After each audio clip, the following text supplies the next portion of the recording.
یہ بھی ہے سورہ نور کی۔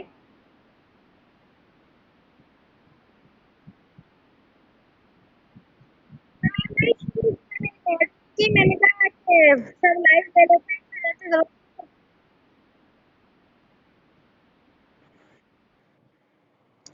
اعوذ باللہ من الشیطان الرجیم، بسم اللہ الرحمن الرحیم۔ انما المؤمنون الذین آمنوا باللہ ورسولہ، بے شک ایمان والے ہیں یا مومن ہیں وہ لوگ جو آمنوا باللہ، ایمان لائے اللہ پر اور اس کے رسول پر، وَإِذَا كَانُوا مَعَهُ، اور جب وہ ہوتے ہیں ان کے ساتھ، عَلَى أَمْرٍ جَامِعٍ، کسی جمع ہونے کے کام میں، لم يذهبوا حتى يستأذنوه، تو وہ نہیں جاتے، لم يذهبوا، وہ نہیں جاتے، حتیٰ یہاں تک کہ یستأذنوه، کہ وہ ان سے اجازت لے لیں۔ ان الذین یستأذنونک، بے شک جو لوگ اجازت طلب کرتے ہیں آپ سے، اولئک الذین یؤمنون باللہ ورسولہ، وہی ہیں وہ لوگ جو ایمان لاتے ہیں اللہ پر اور اس کے رسول پر۔ اور فَإِذَا اسْتَأْذَنُوكَ، پھر جب وہ اجازت مانگے، لِبَعْضِ شَأْنِهِمْ، اپنے بعض کام کے لیے، لِبَعْضِ شَأْنِهِمْ، پس جب وہ اجازت طلب کریں آپ سے اپنے کسی کام کے لیے، فَأْذَن، پس آپ اجازت دے دیجئے، لِمَنْ شِئْتَ مِنْهُمْ، ان میں سے جس کے لیے آپ چاہیں،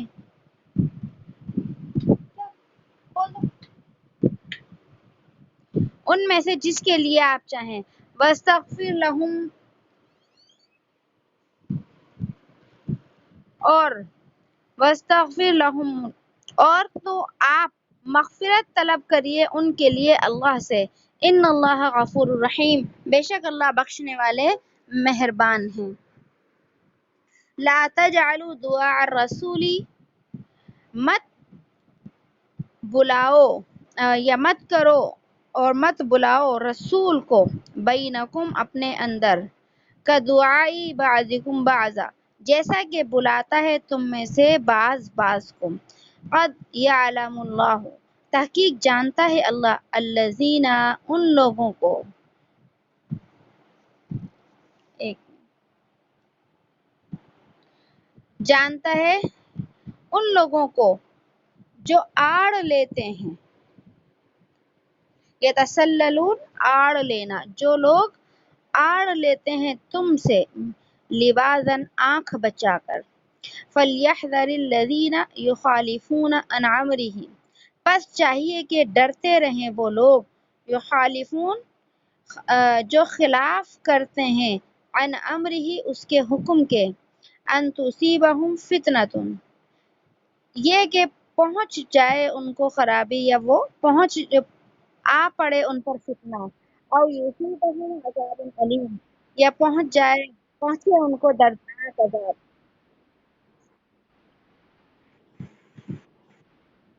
نہیں،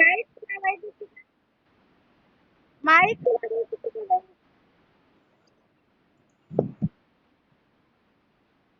وہ مائک دیکھیے نا، وہی کس کا ہے۔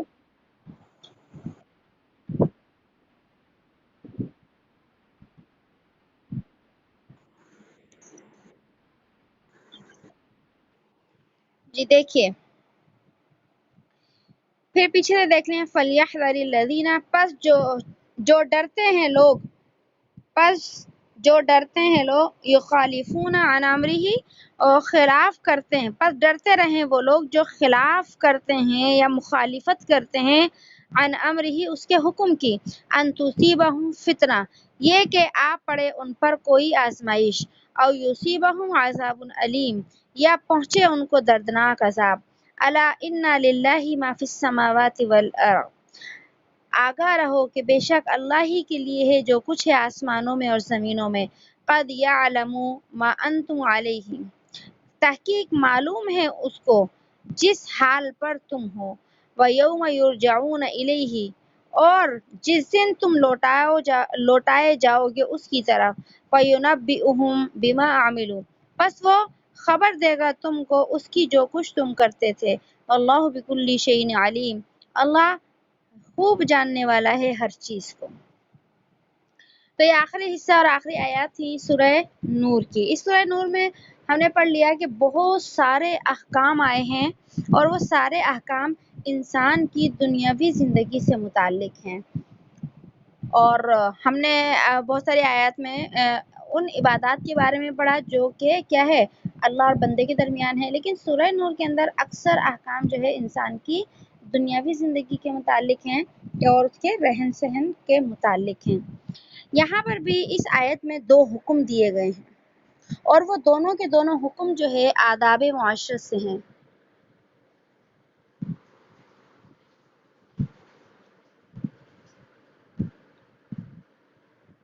کہ انسان کو اپنی عام زندگی کے اندر ان اسلامی آداب کا جو ہے وہ خیال رکھنا چاہیے۔ اچھا، پہلی آیت کے اندر جو حکم دیا، اصل میں تو یہ حکم کس کے لیے ہے؟ صحابہ کرام کے لیے تھا، اور بعد میں امت کے لوگوں کے لیے بھی ہے۔ اور کیا ہے پہلا حکم؟ کہ اللہ رب العزت نے صحابہ کرام کو ان آیات میں یہ حکم دیا تھا کہ جب نبی صلی اللہ علیہ وسلم آپ لوگوں کو کسی معاملے کی وجہ سے جمع کریں، تو ایک تو کیا تھا کہ صحابہ کرام خود آپ علیہ السلام کی محفل میں آ جاتے، بیٹھ جاتے دین کی بات سننے کے لیے، وہ الگ بات تھی، لیکن آپ علیہ السلام جب صحابہ کو کسی معاملے میں خود بلاتے اور جمع کرتے، تو یہ اس محفل کی بات ہے کہ جب اللہ کے نبی جو ہے وہ کسی دین جہاد کے معاملے کی وجہ سے، کسی بھی دینی معاملے کی وجہ سے صحابہ کرام کو جمع کریں، تو کوئی بھی صحابی آپ کی مجلس سے آپ کی اجازت کے بغیر اٹھ کر نہیں جا سکتا، یہاں تک کہ وہ نبی علیہ السلام سے اجازت حاصل کر لیتے۔ اور اس میں بھی آپ علیہ السلام کو یہ تعلیم دی گئی کہ اگر آپ ضروری سمجھتے ہیں کسی کو اجازت دینا کہ اس کا کوئی عذر ایسا ہو، تو آپ اس کو اجازت دے دیں جانے کی، اور اگر آپ ضروری نہیں سمجھتے تو اجازت مانگنے کے باوجود ان کو جانے کی جو ہے وہ اجازت نہ دیں۔ یہ صحابہ کرام کے لیے حکم تھا۔ اور یہ حکم کیوں آیا تھا؟ اصل میں یہ جو حکم تھا نا، یہ آیت کب نازل ہوئی؟ غزوہ احزاب کے موقع پر۔ غزوہ احزاب کا دوسرا نام ہی غزوہ خندق بھی ہے۔ ہم اسکول کی کتابوں میں بھی یہ واقعہ پڑھتے آئے ہیں، غزوہ خندق کے جب ہمارے نبی صلی اللہ علیہ وسلم نے اور صحابہ کرام نے مل کر جو ہے کیا کری تھی، جو ہے وہ خندق کھودی تھی مدینے کے اوپر، جو ہے مشرکین عرب نے اور دوسرے سارے کفار نے مل کر یہ ارادہ کیا کہ ہم سارا لشکر ایک ہی دفعہ مل کر مدینے کے اوپر کیا کرے گا؟ حملہ کرے گا۔ تو جب نبی علیہ السلام کو یہ بات پتہ چلی تو صحابہ کرام کا مشورہ ہوا، اور اللہ نے آپ کے دل میں یہ بات ڈالی کہ مدینے کے ارد گرد جو ہے وہ کیا کھودی جائے؟ خندق کھودی جائے۔ خندق کھودی جائے، تو اس میں تمام صحابہ کرام نے بھی حصہ لیا، اور نبی صلی اللہ علیہ وسلم نے بھی کیا ہے؟ حصہ لیا تھا۔ تو یہ جو ہے شوال کے ہی یہ غزوہ جو تھا شوال کے مہینے میں ہوا، جو مہینہ ابھی چل رہا ہے اسی مہینے کے اندر یہ غزوہ ہوا تھا۔ تو جب آپ صلی اللہ علیہ وسلم صحابہ کرام خندق کھودنے میں مصروف تھے، تو جو منافقین تھے انہیں مجبوراً ساتھ تو آنا پڑتا تھا، کیونکہ اگر ساتھ نہیں آتے، اللہ کے نبی بلاتے اور ساتھ نہیں آتے تو سب پہ کھل جاتا کہ یہ منافق ہیں، تو یہ ساتھ تو آ جاتے تھے، لیکن ایک تو آنے میں بہانے بازیاں کرتے تھے کہ ہم کسی طریقے سے کیا ہو جائے، ہماری جان بچ جائے، لیکن اگر بہانے ان کے نہیں چلتے اور یہ آ جاتے ساتھ میں، تو باقی صحابہ تو محنت سے کام کرتے، اور یہ کوئی نہ کوئی بہانہ اور مجبوری بنا کر جو ہے کیا ہو جاتا، خاموشی سے یا تو اللہ کے نبی کے سامنے اپنے جھوٹے کوئی بہانے رکھ دیتے، یا پھر چپکے سے غائب ہو جاتے تھے کہ ہمیں خندق نہ کھودنی پڑے، ہمیں یہ محنت نہ کرنی پڑے، کیونکہ انہیں تو وہ تو تھے ہی کافر اندر سے، اور وہ تو چاہتے ہی یہ تھے کہ مسلمانوں کے اوپر حملے ہوں، مسلمانوں کو شکست ہو، مسلمان جو ہے تباہ و برباد ہو جائیں۔ تو اس لیے اللہ تو جانتے تھے کہ یہ کیا کرتے ہیں کہ بہانے بھی بناتے ہیں، اور اگر آنکھ بچتی ہے تو چھپ کر جو ہے وہاں سے نکل جاتے ہیں۔ اس لیے اللہ نے یہ آیات نازل کی کہ انما المؤمنون، کہ بے شک مومن تو وہی لوگ ہیں جو اللہ پر اور اللہ کے نبی پر ایمان لائے۔ ایمان لانے کے بعد کیا ہے؟ اذا كانوا معه، کہ جب ہوتے ہیں ان کے ساتھ علی امر جامع،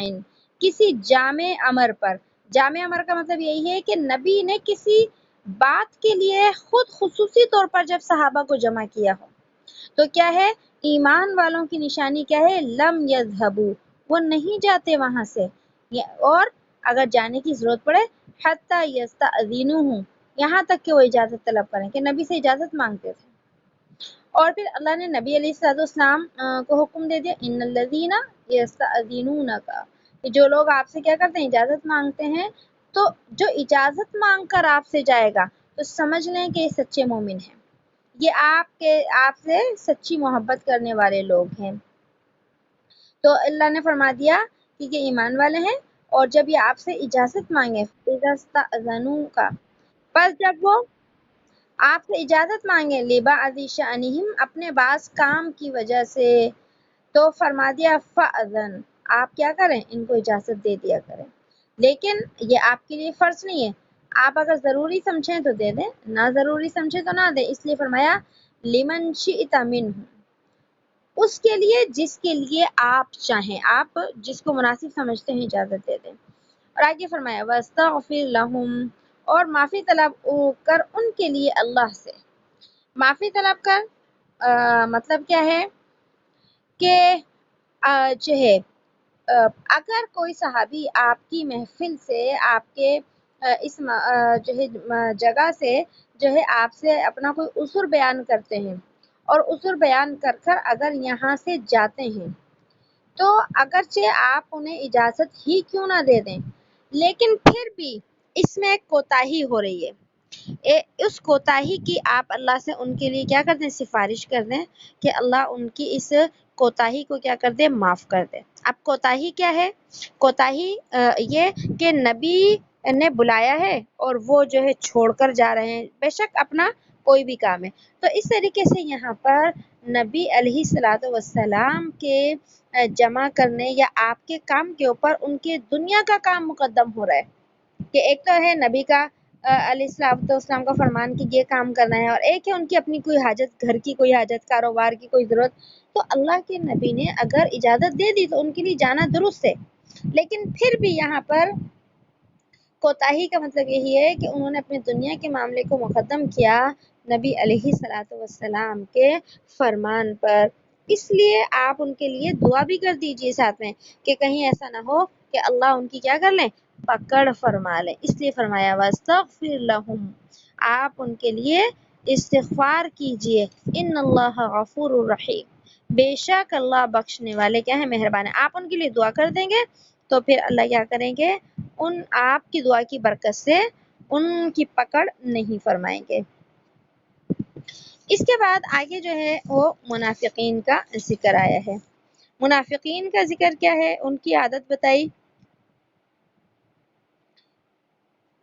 کہ وہ جو ہیں کیا کرتے ہیں؟ چپکے سے جو ہے نکل جاتے ہیں. اچھا آگے جو آیت ہے لا تجعلوا دعاء الرسول، نہیں یا مت بلاؤ رسول، مت کرو رسول کا بلانا اپنے اندر جیسے کہ تم میں سے بعض کو بلاتا ہے. یہ تو لفظی ترجمہ ہے. اس کا آسان ترجمہ کیا ہے؟ آسان ترجمہ یہی ہے کہ جیسے تم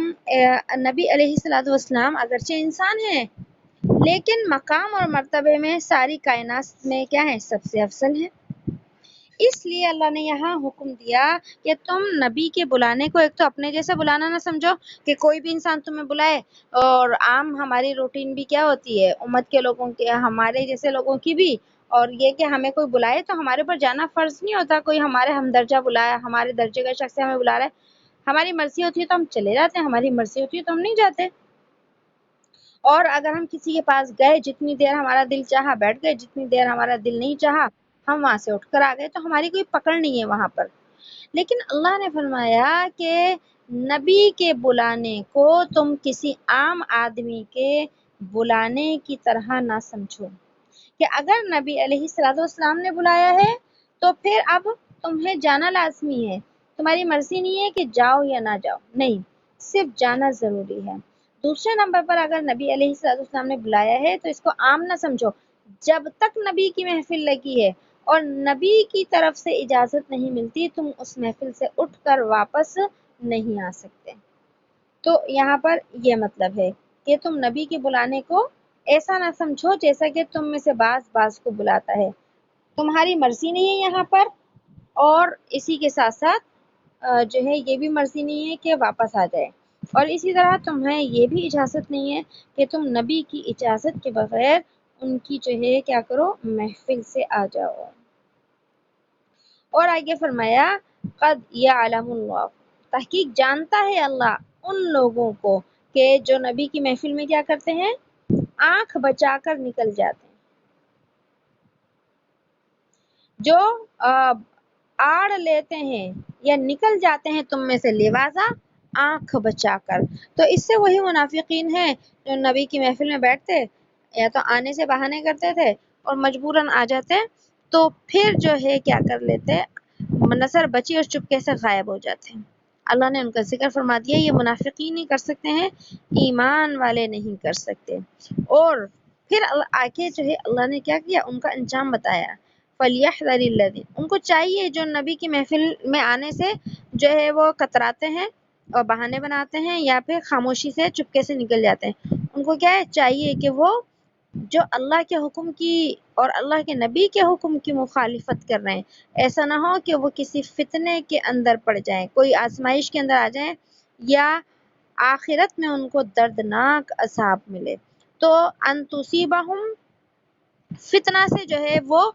دنیا کا عذاب مراد ہے، اور آگے او یصیبہم عذاب علیم سے آخرت کا عذاب مراد ہے، کہ ایسے لوگ جو منافقین ہیں اور نبی کے گستاخ ہیں، یہ دنیا میں بھی عبرت کے نشان بنا دیے جائیں گے اگر انہوں نے توبہ نہیں کی، اور آخرت میں بھی ان کا جو ہے انجام کیا ہوگا، دردناک ہوگا۔ اب یہاں پر نبی علیہ الصلوۃ والسلام کی محفل کا گویا کہ ادب بتایا گیا ہے۔ تو اب یہاں پر کیا ہے کہ نبی علیہ الصلوۃ والسلام کی بھی محفلیں دو طرح کی ہوتی تھیں، جیسے میں نے شروع میں بتایا، ایک تو یہ ہے کہ نبی کی محفل لگی ہے اور صحابہ خود جا کے بیٹھ جاتے تھے کوئی بات سننے کے لیے، کسی مشورے کے لیے، آپ کی زیارت کے لیے۔ تو اس ایسی محفل کا وہ حکم نہیں تھا کہ اگر کوئی نہیں گیا تو وہ گناہ گار ہوگا، نہیں، جب اس کو موقع ملے جب چلا جائے خدمت میں حاضری کے لیے، اور اگر وہاں حاضری کے لیے چلا گیا ہے اور اس کو کوئی ضرورت ہے تو وہ وہاں سے واپس بھی آ سکتا ہے۔ تو یہ پہلی محفل تھی، اور دوسری محفل وہی کہ اللہ کے نبی نے خود بلایا ہے سب کو، تو اس محفل میں جانا بھی ضروری ہے، اور اس محفل سے بغیر اجازت کے واپس نہیں آ سکتے۔ اب سوال یہ پیدا ہوتا ہے کہ آج کے موجودہ دور میں تو ظاہر سی بات ہے نبی علیہ الصلوۃ والسلام دنیا سے تشریف لے جا چکے ہیں، تو آج کے مسلمان کے لیے کیا حکم ہے کہ وہ جو ہے کیا کرے، کیا اس کے لیے بھی کوئی ایسی محفل ہے، کوئی ایسا شخص ہے؟ تو جی ہاں، یہ جو ہے فقہا کا اس کے اوپر بالکل اتفاق ہے کہ ایسی ضرورت ہر زمانے میں ہو سکتی، جیسے کہ نبی علیہ الصلوۃ والسلام کے دور میں ضرورت پڑتی، آپ یا تو کسی عمومی مشورے کے لیے بلاتے، جیسے کہ مدینے کے اوپر حملہ جب ہونے کی خبر ملی تو آپ نے صحابہ کرام کو جمع فرمایا، اور جمع فرمانے کے بعد صحابہ کرام سے مشورہ کیا کہ آپ بتاؤ کیا کریں۔ تو کوئی بھی ایسا معاملہ ہے جس میں سارے لوگوں کا جمع ہونا ضروری ہو اور کوئی بلائے، تو آج کے دور میں بھی جو ہے یہ حکم موجود ہے بالکل اسی طریقے سے۔ نبی تو موجود نہیں ہے، لیکن کیا ہے، مسلمانوں کا جو امیر ہے، جو حاکم وقت ہے، اگر حاکم وقت مسلمانوں کو کسی ایسی مجلس کے اندر بلائے جس میں بلانا کیا ہے، اس کا ضروری ہے، لازمی ہے، تو اس کے بھی حکم کی تعمیل کیا ہے، واجب ہے یہاں پر۔ اور اگر اس نے بلایا ہے اور تو جانا بھی ضروری ہے اس کے اندر، اور بغیر اجازت آنا بھی کیا ہے، اس کے لیے ناجائز ہے۔ اب ظاہر ہے نبی علیہ الصلوۃ والسلام تو کیا تھے، پیغمبر تھے، یہ حکم آپ کی ذات اطہر کے لیے بھی تھا، اور پھر آپ کے بعد جو آپ کے نائبین ہیں مسلمانوں کے خلفاء اور امیر، ان کے لیے بھی یہی حکم ہے۔ اس کے ساتھ ساتھ اب تیسرے نمبر پر ہم آتے ہیں آداب معاشرت کے لحاظ سے۔ آداب معاشرت کا مطلب یہی عام ہماری روٹین کے اندر کوئی محفل ہوتی ہے، کوئی اجتماع ہوتا ہے، ہم کسی سے ملتے ہیں یا کوئی ہمیں بلاتا ہے، تو اس کا کیا حکم ہے؟ تو ہمیں اپنے حاکم وقت کا تو پتہ چل گیا، اگر حاکم وقت لوگوں کو عمومی بلاتا ہے تو پھر کیا ہے، ان کا جانا ضروری ہو جائے گا وہاں پر۔ لیکن ہم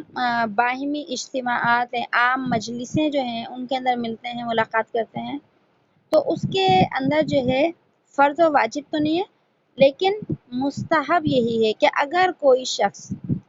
امیر مجلس ہے، ٹھیک ہے نا، امیر مجلس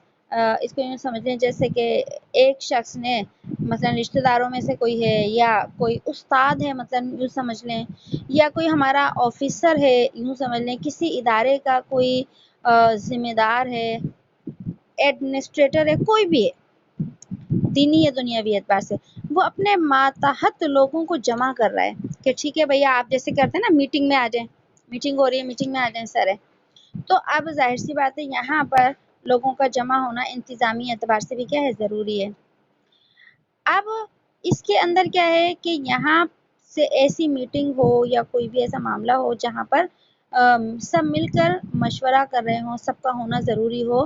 تو اس کے آداب بھی قرآن نے یہاں پر یہی بتائے ہیں کہ مستحب یہ ہے کہ اگر وہاں سے کسی کو جانا ہو تو جو مجلس کا امیر ہے اس سے اجازت لے کر، اسے پرمیشن لے کر آئے، یعنی کہ خاموشی سے وہاں سے اٹھے اور نکل جائے، ذرا سی آنکھ بچے اور وہاں سے نکل جائے، نہیں، یہ مجلس کی اور جو ہے محفل کے آداب کے کیا ہے، خلاف ہے، اور مستحب یہ ہے کہ اس مجلس کے بڑا جو بھی ہے اس سے اجازت لی جائے۔ تو اس سے عام جو ہے وہ محفل کا ادب بھی پتہ چل گیا، اور اگلی آیت میں جو ہے ہم نے پڑھ لی کہ نبی کے بلانے کو اپنی طرح جو ہے وہ نہ سمجھو۔ اب یہاں پر جو ایک لفظ آیا ہے دعا الرسول، بلانا رسول کا، اس کا کیا مطلب ہے؟ اس کے دو مطلب ہیں۔ رسول کے بلانے کا ایک مطلب تو یہ ہے کہ اگر رسول تم کو بلائیں، یعنی صحابہ کو بلائیں، آپ کو بلائیں، تو آپ کے پاس کوئی دوسرا آپشن ہی نہیں ہے کہ جائیں یا نہ جائیں، صرف ایک ہی ہے کہ جانا ہے، ضروری جانا ہے۔ اس کے علاوہ دعا رسول کا ایک دوسرا مطلب اور مفہوم بھی ہے کہ رسول کو بلانا، اس کا مطلب کیا ہے کہ جب آپ میں سے کوئی شخص، یعنی صحابہ کرام کو حکم دیا گیا کہ آپ میں سے کوئی بھی کسی ضرورت کی وجہ سے نبی علیہ الصلوۃ والسلام سے گفتگو کرے اور آپ کو خطاب کرے، آپ کو متوجہ کرے۔ متوجہ کرنے کا مطلب یہی ہے جیسے ہمارے چھوٹے ہوتے ہیں، جب ہم سے بات کرتے ہیں، متوجہ کرتے ہیں، تو ہم ان کا نام لیتے ہیں، جیسے اپنے بچے ہمارے، ہمیں انہیں بلانا ہو، ان سے بات کرنی ہو تو ہم کیا کرتے ہیں؟ نام لیتے ہیں ان کا۔ لیکن جو ہمارے بڑے ہوں تو جیسے درجے کا ہوتا ہے، کسی کو باجی کہتے ہیں، کسی کو خالہ کہتے ہیں، کسی کو کچھ کہتے ہیں، کسی کو آنٹی کہتے ہیں، تو ہم جو ہے کیا کرتے ہیں؟ ان کا نام نہیں لیتے، وہاں پر ہم ان کا کوئی رشتہ بیان کرتے ہیں یا کوئی بھی ادب اور احترام والا جو ہے وہ لفظ بولتے ہیں۔ تو یہاں پر بھی یہی مطلب ہے کہ اے صحابہ کرام، جب آپ نبی علیہ الصلوۃ والسلام سے خطاب کریں تو آپ کا نام نہ لیا کریں، یا محمد نہ کہا کریں، کیونکہ بعد ایسے صحابہ تھے، ایک صحابہ میں بھی درجات تھے نا، ایک تو سیدنا ابوبکر، عمر فاروق جیسے صحابہ تھے، اور ایک وہ صحابی تھے، ایسے صحابہ بھی تھے جو بہت دور دراز سے آتے تھے ایمان قبول کرنے کے لیے، اور کبھی زندگی میں ایک ہی مرتبہ صرف اللہ کے نبی کی زیارت کی انہوں نے، صحابی تو وہ بھی بن گئے، ظاہر سی بات ہے، لیکن ان کے مقام اور مرتبے میں اور تربیت میں اور جو ہے وہ حضرت ابوبکر صدیق جیسے صحابی کی مرتبے کے اندر کیا تھا؟ بہت زیادہ فرق تھا۔ تو جو بعض ایسے گاؤں دیہات کے جنہیں بدو کہا جاتا تھا، وہ جو لوگ تھے نا، تو ان کو نبی علیہ الصلوۃ والسلام کی محفل کے آداب نہیں پتہ ہوتے تھے، اور جب وہ محفل میں آتے نا تو دور دور سے آوازیں لگاتے تھے، یا محمد یا محمد۔ تو ایک تو بڑی کوئی قابل احترام اگر ہستی ہو تو ایک تو اس کا نام لینا ہی بے ادبی ہے،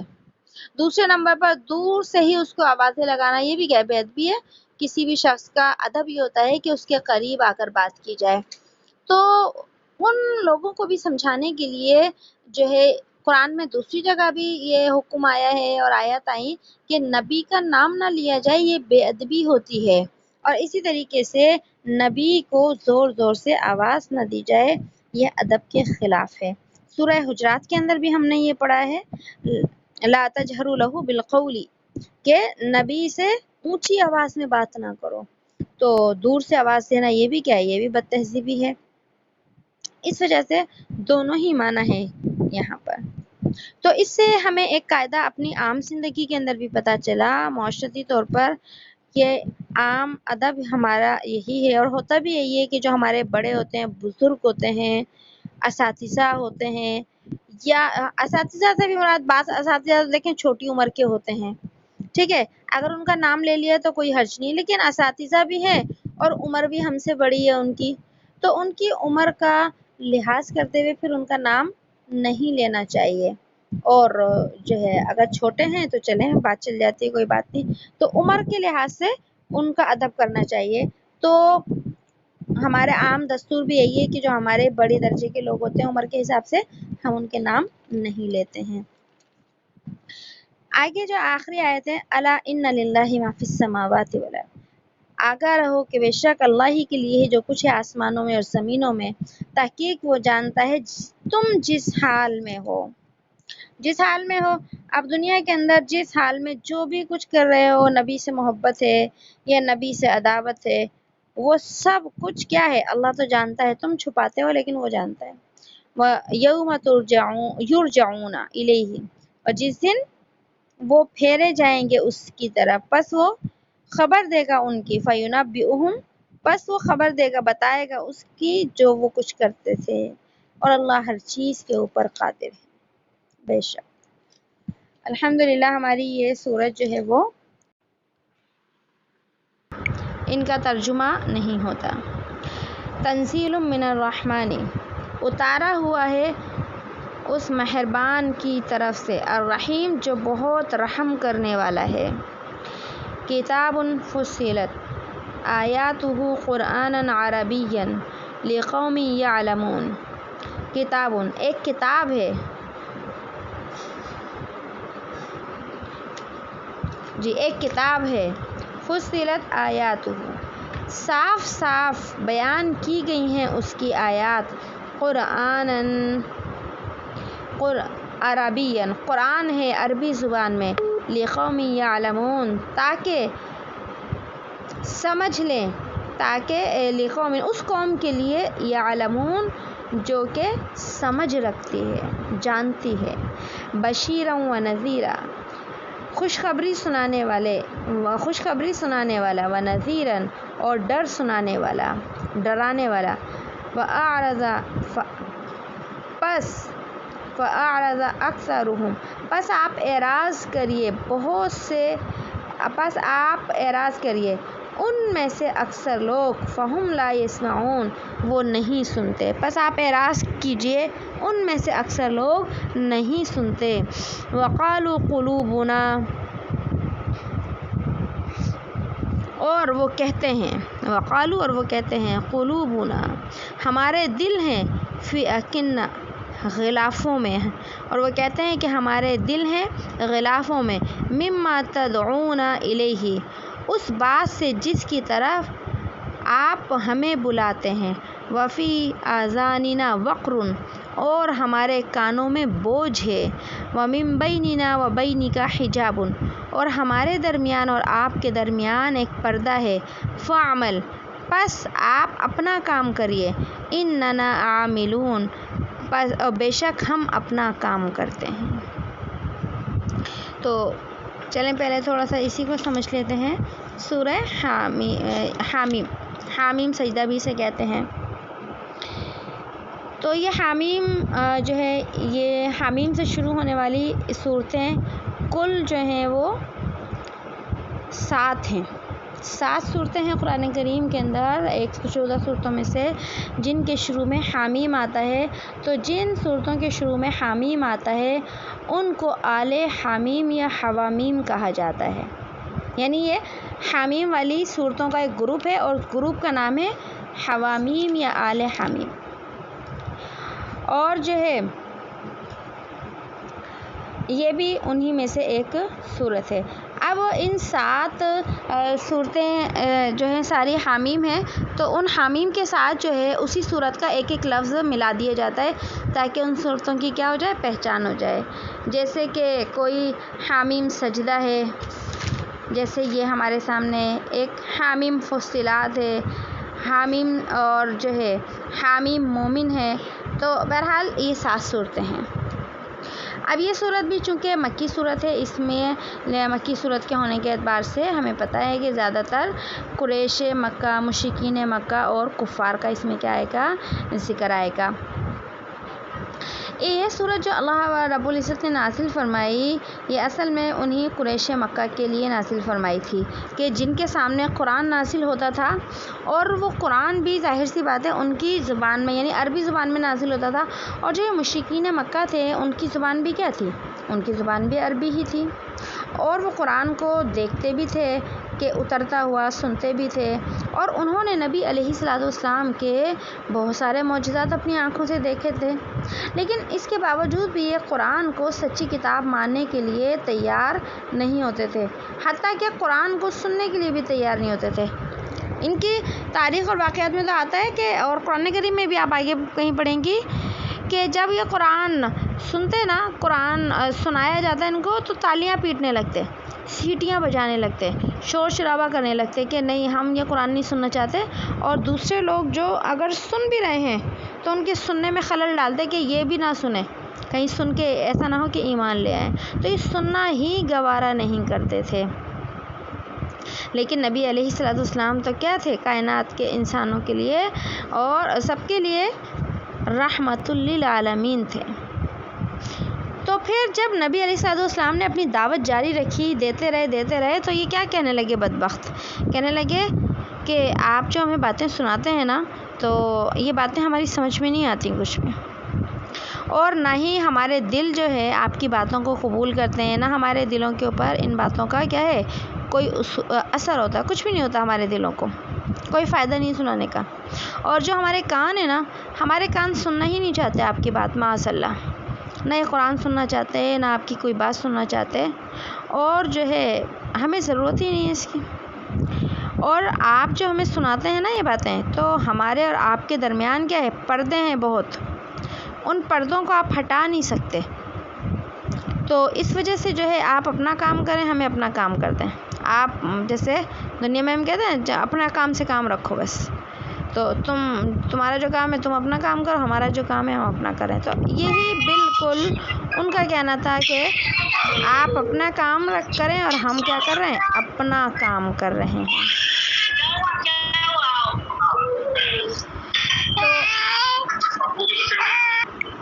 تو انہی ساری باتوں کا جواب دینے کے لیے اللہ رب العزت نے قرآن کریم کی آیات کو جو ہے وہ کیا ہے، نازل کیا ہے.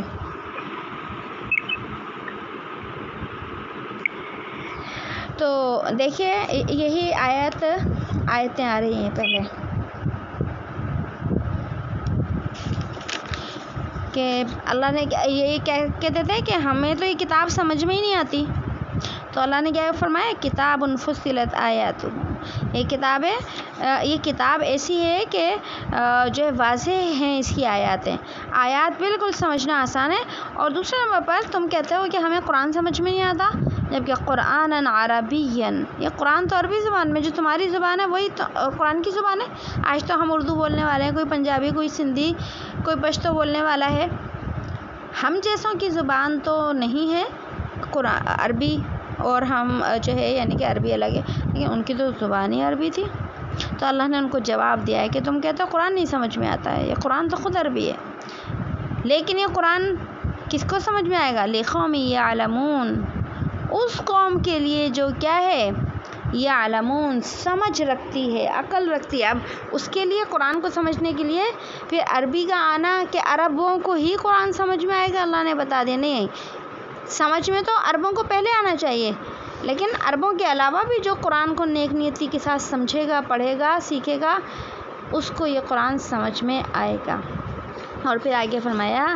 بشیرا و نذیرا، قرآن سے تو بہت سارے لوگ فائدہ اٹھاتے ہیں، اور ساتھ ساتھ قرآن جو ہے اپنے ماننے والوں کو کیا ہے خوشخبریاں دیتا ہے. اگر قرآن پڑھو اور سنو تو قرآن جو ہے وہ ایمان والوں کے لیے بہت ساری بشارتیں لے کر آیا ہے. جیسے کہ ہم نے پڑھا دنیا کے اندر بھی ان کے لیے اللہ جو ہے نفع کے فیصلے فرماتا ہے، اور اسی طرح اللہ جنت کے بھی کیا کرتا ہے فیصلے فرماتے ہیں. یہ ہے بشیرہ کا مطلب. اور آگے فرمایا وَنَذِيرًا، اور ڈر سنانے والا کہ جو قرآن کو نہیں مانے گا تو قرآن نے اس کا انجام بھی بیان کر دیا کہ کیا انجام ہوگا. تو تقاضا تو یہی تھا کہ جب قرآن نے ماننے والوں کا انجام اور نہ ماننے والوں کا انجام بتا دیا تو سارے ہی لوگ ایمان لے آتے، لیکن اکثر لوگ جو ہے ایمان نہیں لاتے. اکثر لوگ جو ہے وہ اس قرآن سے کیا کرتے ہیں اپنا منہ پھیر لیتے ہیں. تو پھر جو ہے آپ کیا کریے فَأَعْرَضَ أَكْثَرُهُمْ، تو پس اعراض کیا ان میں سے اکثر لوگوں نے، کہ اکثر لوگ جو ہے قرآن سے منہ پھیر لیتے ہیں. فَهُمْ لَا يَسْمَعُونَ، پس وہ نہیں سنتے، کہ آپ انہیں قرآن سنائیں گے بھی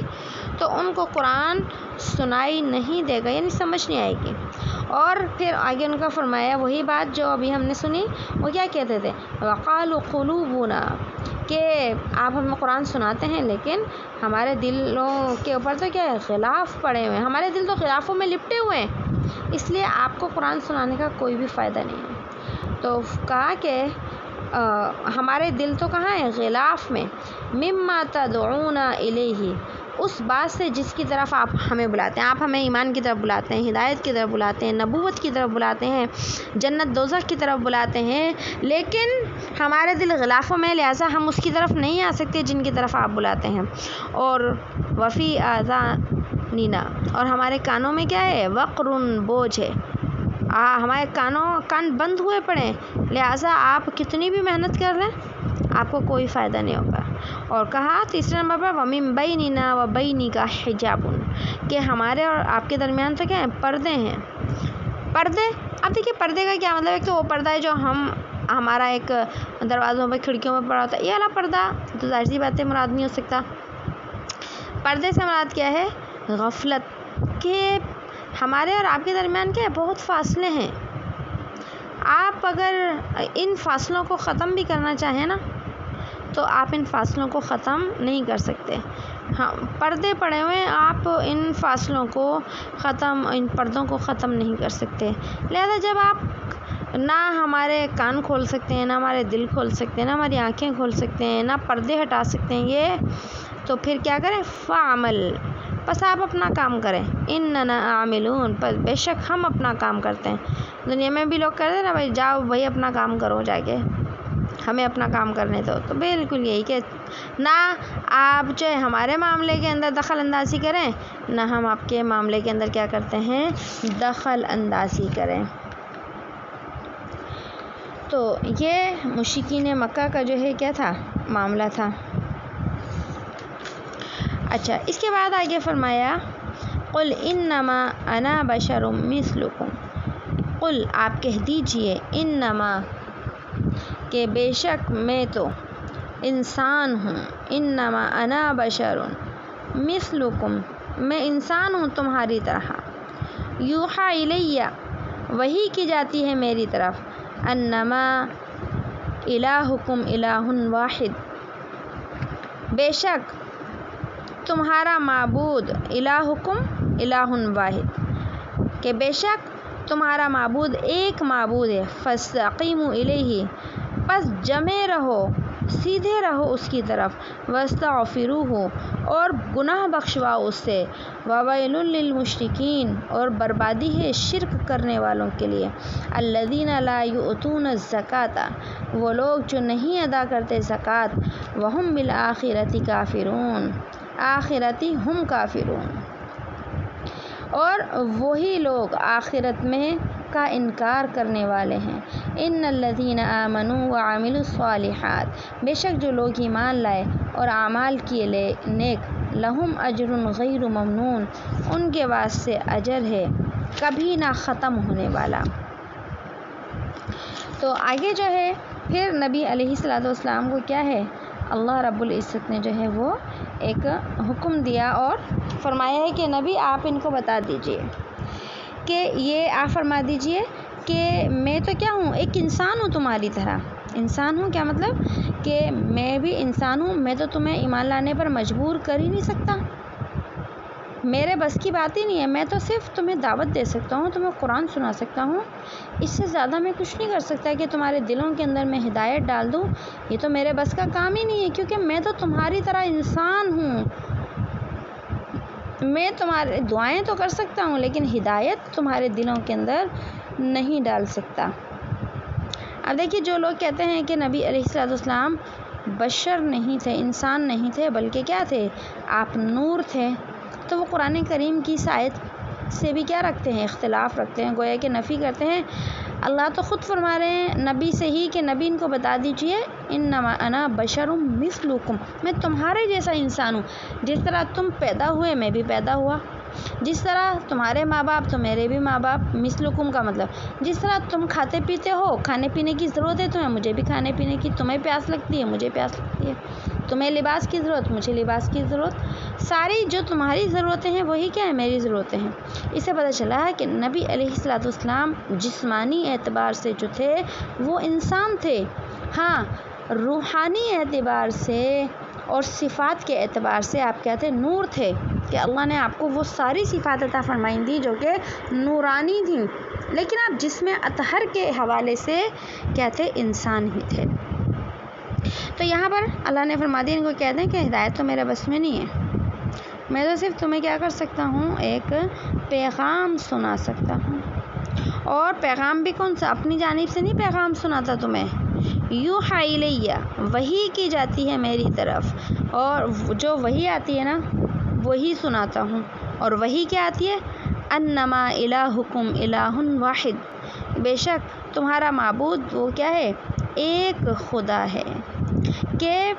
یہ میرے پاس یہ وحی آتی ہے، اسی وجہ سے میں تمہیں یہ کہتا ہوں کہ ان پتھروں کے بتوں کی پوجا کرنا اور عبادت کرنا کیا کر دو، چھوڑ دو، ایک اللہ کی طرف آ جاؤ، اور فاستقیموا الیہ، پس جمے رہو اس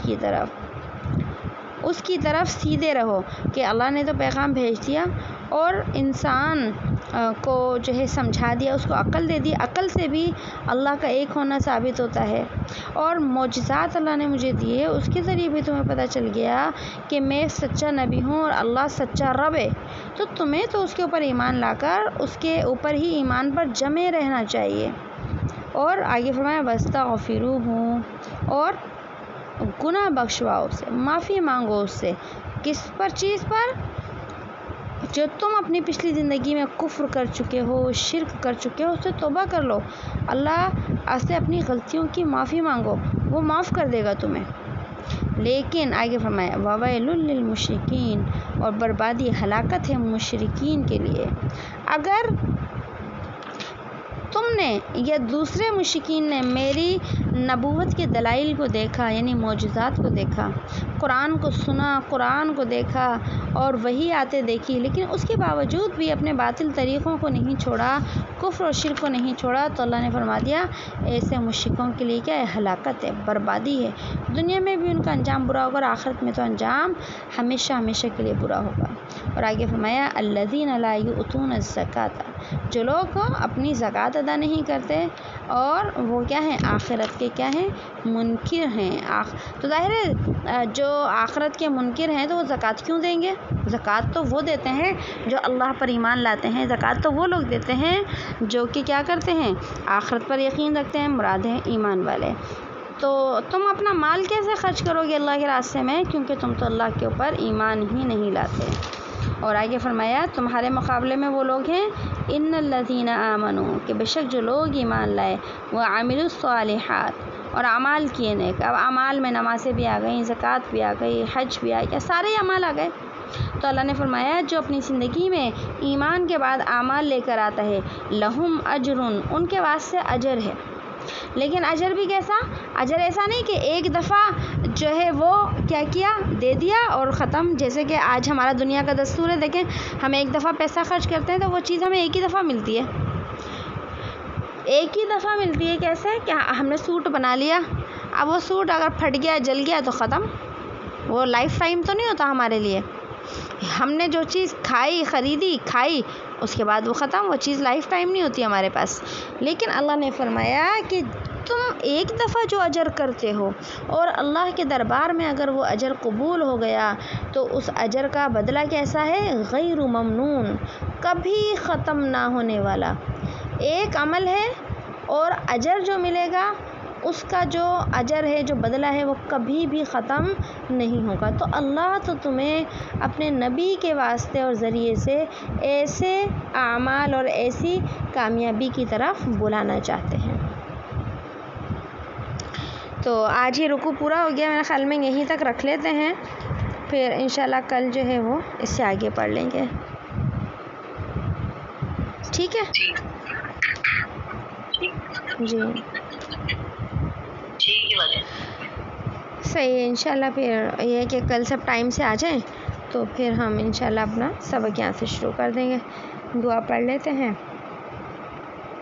بسم اللہ الرحمن الرحیم. سبحان اللہ وبحمدہ، سبحانک اللہم وبحمدک، نشہد ان لا الہ الا انت،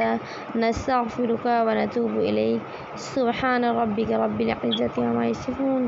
والسلام علی المرسلین، والحمد للہ رب العالمین.